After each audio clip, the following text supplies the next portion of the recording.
Hello friends, आपका स्वागत है। दोस्तों, आज मैं आपके लिए लेकर आया हूँ वैदिक काल से रिलेटेड सारे प्रश्न जो इजी नोट्स में दे रखे हैं। इजी नोट्स में दोस्तों बहुत से प्रश्न गलत दे रखे हैं, तो हम उनको सही करेंगे।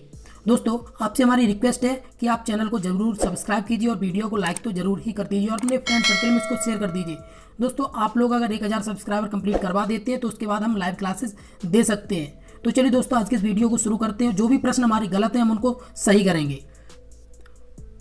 दोस्तों, आपके लिए मैं डेली 3 से 4 वीडियो लाता रहूंगा, जिससे आपका समय रहते सारा सिलेबस कंप्लीट हो जाए।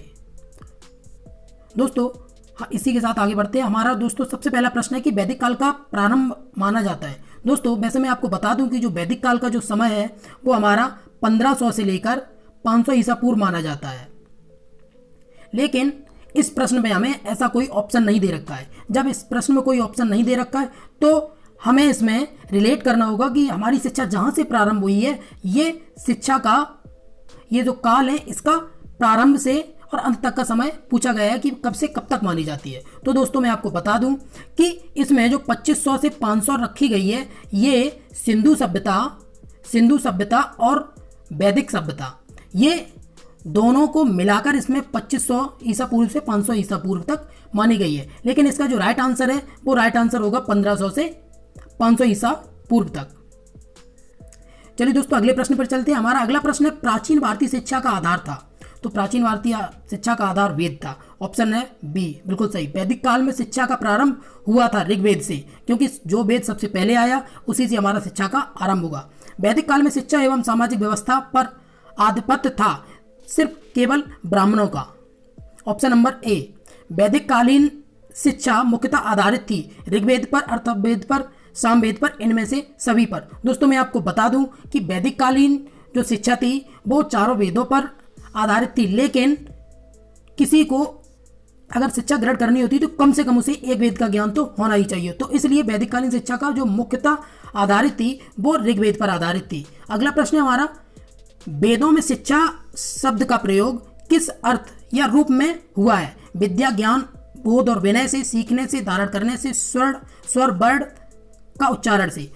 तो वेदों में शिक्षा शब्द का जो प्रयोग है वो विद्या, ज्ञान, बोध और विनय से हुआ है। आंसर हमारा ऑप्शन नंबर ए। दोस्तों, हमारा अगला प्रश्न है,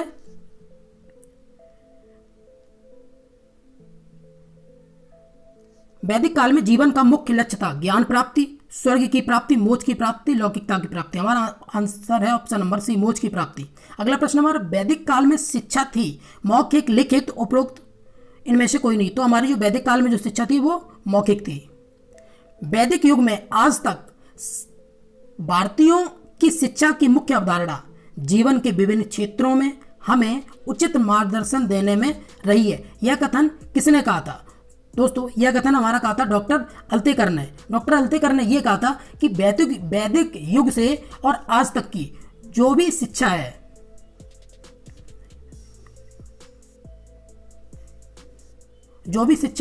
वो हमें हमारे जो क्षेत्र हैं उनमें हमें मार्गदर्शन कराती रहती है। बिल्कुल सही। अगला प्रश्न है हमारा, वैदिक काल में शिक्षा का उद्देश्य था। तो वैदिक काल में जो शिक्षा का उद्देश्य था, ज्ञान प्राप्त करना, ईश्वर भक्ति व धार्मिकता की भावना का विकास, उच्च पद की प्राप्ति, शासन करना। तो वैदिक काल में शिक्षा का जो मुख्य उद्देश्य था वो था ईश्वर भक्ति व धार्मिकता की भावना का विकास करना। अगला प्रश्न है हमारा, वैदिक काल में शिक्षा दी जाती थी विद्यालय में, गुरुकुल में, मठों में, प्रांगण में, तो गुरुकुलों में।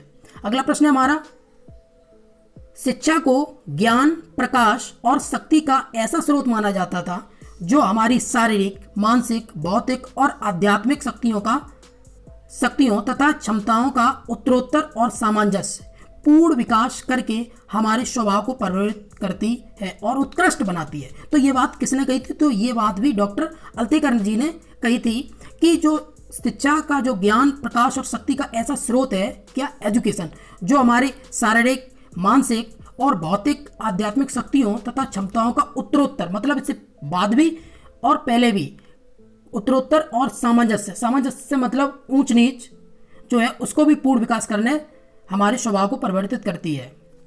अगला प्रश्न है हमारा, वैदिक कालीन शिक्षा कितने रूपों में बटी थी? तो वैदिक कालीन शिक्षा को दो रूपों में बटी थी, दो स्तरीय शिक्षा थी वैदिक कालीन। विद्यारंभ संस्कार कितने वर्षों में होता है? दोस्तों हमारा जो 14वां प्रश्न है, इसके सारे आंसर जो हैं ये सारे आंसर गलत हैं।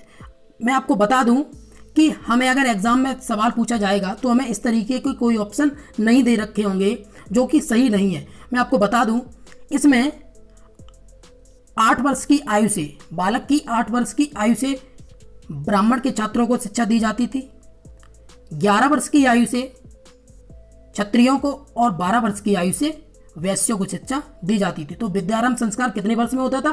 तो ब्राह्मणों के लिए 8 वर्ष में, क्षत्रियों के लिए 11 वर्ष में और वैश्यों के लिए 12 वर्ष में। अगर यहीं से पूछा जाए कि विद्यारंभ संस्कार कितने वर्ष में होता था, तो हम इसमें 8 वर्ष कह सकते हैं क्योंकि शुरुआत 8 से होती थी, लेकिन इसमें ऐसा कोई हमें ऑप्शन नहीं दे रखा है। तो इसमें ये सारे ऑप्शन जो हैं ये सारे ऑप्शन गलत हैं। हमारा अगला प्रश्न है, सद्गुण ही ज्ञान है, यह कथन किसका है? प्लेटो का, अरस्तु का, सुकरात का, इनमें से कोई नहीं। तो बहुत से छात्र परेशान हैं कि सद्गुण ही ज्ञान है, ये सभी लोग कह रहे हैं कि ये प्लेटो ने कही थी, बट इसका जो मेन रूप है वो सुकरात ही आंसर होगा। क्योंकि जो सुकरात थे उन्होंने कोई ग्रंथ तो लिखे नहीं थे, उनके कोई ग्रंथ नहीं है, लेकिन जो बात सुकरात ने कही थी वही उनके शिष्य प्लेटो ने इस बात को लिखित रूप में हमें प्रमाण कर दिया।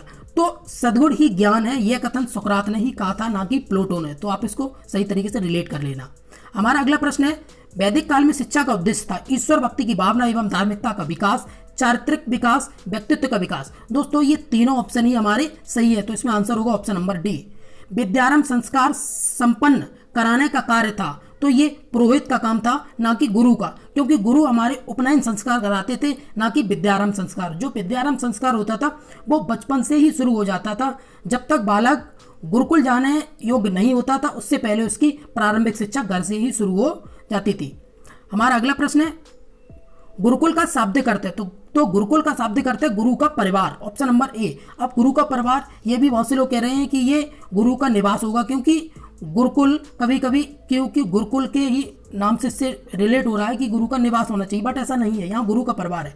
गुरु का परिवार इसलिए है क्योंकि वैदिक सभ्यता में गुरु और शिष्य के बीच में पिता और पुत्र की भांति का रिश्ता रहता था, तो इसलिए गुरु का परिवार कहलाता था। क्योंकि आपने देखा होगा कि यदि आप और आपके पापा में अगर पूछा जाए कि यह परिवार किसका है, तो आपका परिवार नहीं बताया जाएगा, वो आपके पिताजी का परिवार बताया जाएगा। तो इसीलिए इसमें कहा जाता था कि गुरु का परिवार।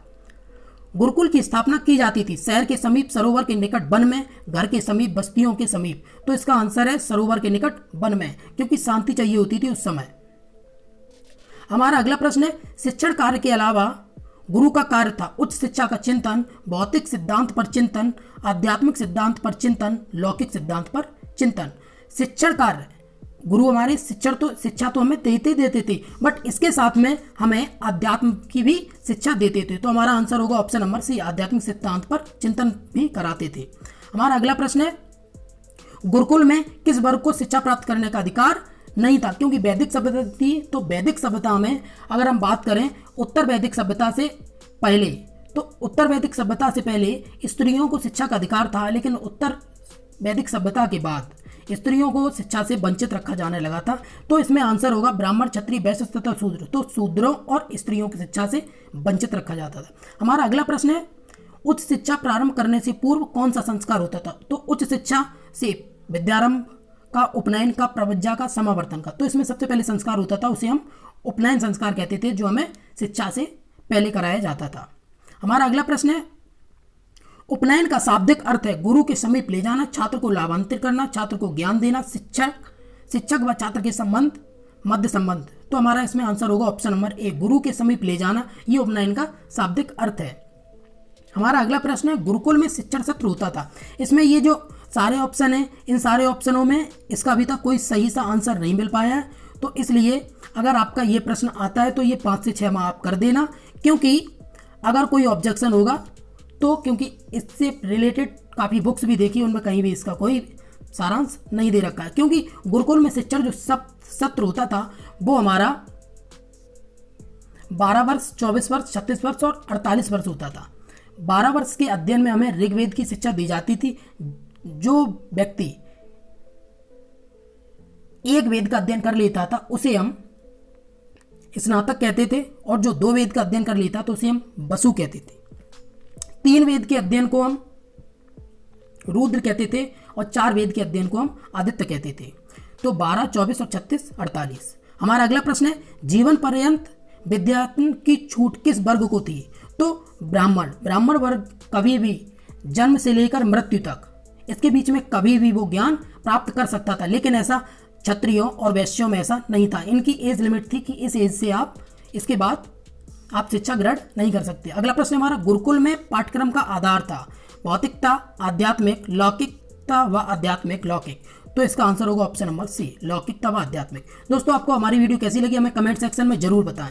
दोस्तों अगर आप हमारे चैनल पर नए हैं तो चैनल को सब्सक्राइब तो जरूर ही कर लें। आप लोग सब्सक्राइब नहीं करते हैं तो सब्सक्राइब कर दीजिए चैनल को, क्योंकि आपको आपके एग्जाम से रिलेटेड जानकारी मैं लाता रहूँगा और आपके जो भी प्रश्न गलत होंगे मैं उसका आपको प्रूफ भी देता रहूँगा कि ये प्रश्न कहाँ गलत है और इसका क्या उत्तर होना चाहिए। तो चलिए दोस्तों आज के इस वीडियो को यहीं समाप्त करते हैं। हम बहुत जल्दी मिलते हैं अपने नेक्स्ट वीडियो में, क्योंकि हमें बहुत जल्दी सिलेबस भी कंप्लीट कराना है। नमस्कार दोस्तों।